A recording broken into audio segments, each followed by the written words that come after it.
And this is the first of an ongoing series where on the first Wednesday of each month, we're going to be asking the question, how can we create an inclusive community in the city of Hamilton? And our guests today to help us answer that and other questions are Evelyn Myrie, past co-chair of the Hamilton Center for Civic Inclusion. Welcome back, Evelyn. Hello, Larry. Dr. Gary Warner, Director of the Arts and Sciences Program at McMaster University. Hello, Larry. Dr. Warner, nice to see you again. Oh, good to see you too, Larry. And should I mention Order of Canada recipient as well. Oh, thank you. And Hannah Shire, Executive Director of Beth Jacob Synagogue. Welcome to you, Beth, as well. Thank you. Or Thank Hannah, I'm sorry. you. Beth, Hannah, whatever. Indeed, indeed. They're all correlated. But let's start with you, Evelyn. And, you know, we've talked about creating an inclusive community in Hamilton, celebrating diversity. How would we define those terms? Well, you know, we are a community made up of various people, various cultural backgrounds. And as the years go on, we see our communities changing from the more Irish, Catholic, you know, European immigrants to a more diverse or culturally diverse group of people coming from all parts of the world.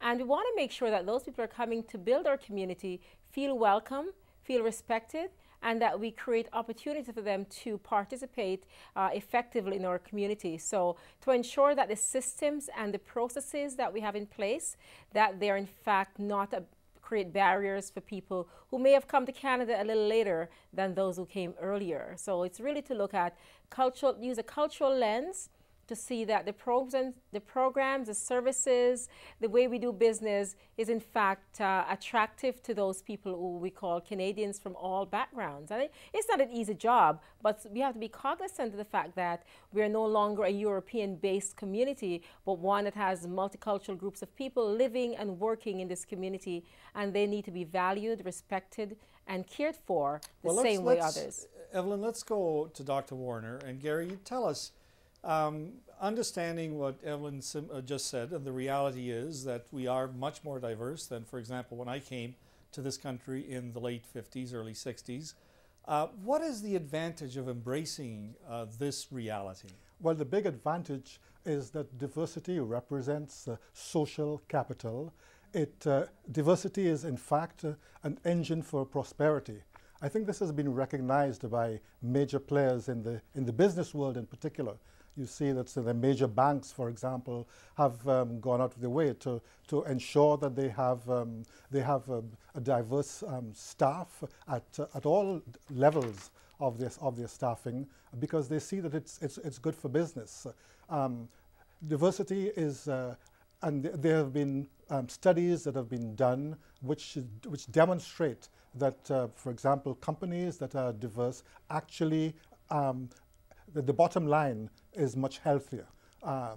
So diversity, what it does is and specifically in our community, is that we have to be able to capitalize on all of the energies, because we know that bringing people together who have different backgrounds and different skill sets and so forth, that this is an engine of creativity. This is how innovation develops.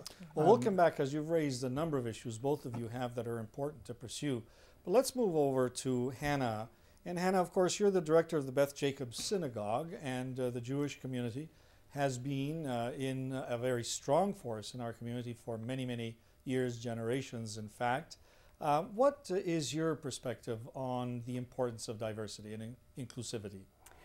Well, coming from a religious point of view, we recognize that everyone is made in God's image, and that basically God doesn't make any mistakes. So with regards to a person's color, ethnicity, religious background, sexual orientation, gender, class, and so what we recognize is that that everyone essentially has a voice in the choir, and that the more we recognize and celebrate the diversity, the stronger we are as a community overall. So how does your church, your synagogue, thank you, how does it demonstrate this embracing of diversity?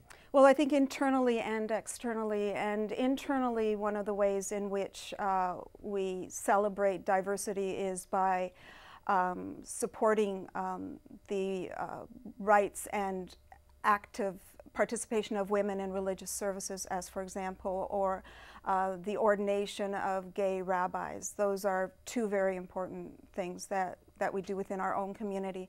Also, that we celebrate each other in terms of who we are, whether we're young or we're old. That's also an important way in which we build community. Outside of the community, we also support programs and are actively involved in things such as Out of the Cold, because it is very difficult to create a diverse community if in fact you have people who are hungry.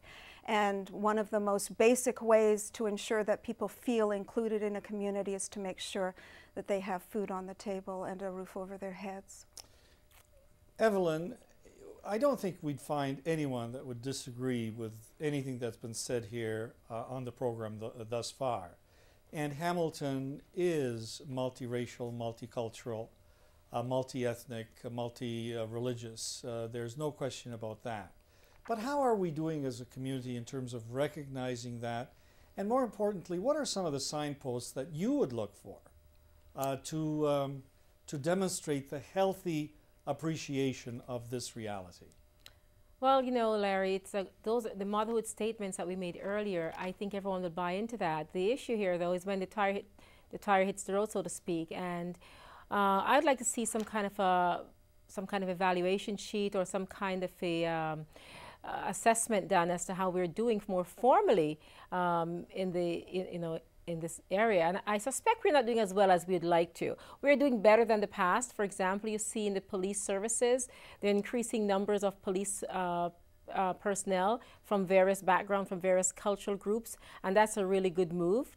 We also are concerned, though, about the movement of people in the upper echelons of our community. So that's an area we need to look at. We are trying to see more entry-level positions across the community, but in terms of decision-making processes, I think there's a great absence of people of various backgrounds in terms of a non-white perspective or background, culturally speaking, at those tables. On boards and commissions, go across the city of Hamilton, the various appointments that are made, I think the issue of diversity is still a major concern, that the representation is not there. So those are areas that I think needs to be looked at. Senior managements across Hamilton, if you were to call, okay, we need to get some, people around the table from various cultural background and in a decision-making process, it's very hard to find those individuals. And well, I know. Let me raise an issue that is sometimes very contentious, and that's Gary. Maybe this question to you: the whole area of quotas, because Evelyn was just suggesting that we need to be able to measure how well we're doing in representing the community at these various important seats. And that scares some people. Well, Gary, let me just respond to that, because you know what? I meant like in a scorecard type of way, but not necessarily quota. That word is not what I'm talking about, and people tend to throw that up immediately. When we talk about having more women around tables, around people from various backgrounds, we tend to talk about quota. It's not quotas, but having opportunities for people to grow and to be in those positions. And we are not providing those opportunities as well. And Gary? So, what I want to add to what Evelyn said is that obviously this is not a matter of quotas, but a matter of targets. And by that I mean that, that capitalizing on diversity does not happen spontaneously. It has to be a conscious, proactive kind of activity. So I give, for example, the Hamilton Community Foundation has decided that in order to proactively recognize the importance of diversity, set up a diversity advisory committee and hired a consultant who came in and did a study, and the plan has been made and the plan is being implemented. Similarly, the Bay Area Restoration Council, in terms of the environment, has a program on diversity in the environment. So I think the key here is that one has to be proactive and not simply allow things to happen by chance. And so there are mechanisms that you can use in terms of, for example, helping people to connect to networks, and strategies of this kind Well, can be let used. me, we're running out of time, and time is our enemy sometimes with this program, but just a quick word from each of you on how well Hamilton is doing. Hannah, let's start with you. How well do you think we're doing in the goals that we've stated today? Certainly something that I think is difficult to measure. A primary measure that I use, though, is an economic one, and in that regard, we're not doing nearly as well as I think we should and need to be doing. 1 in 4 children in Hamilton live under the poverty line. Over 50% of new immigrants in Hamilton are living under the poverty line.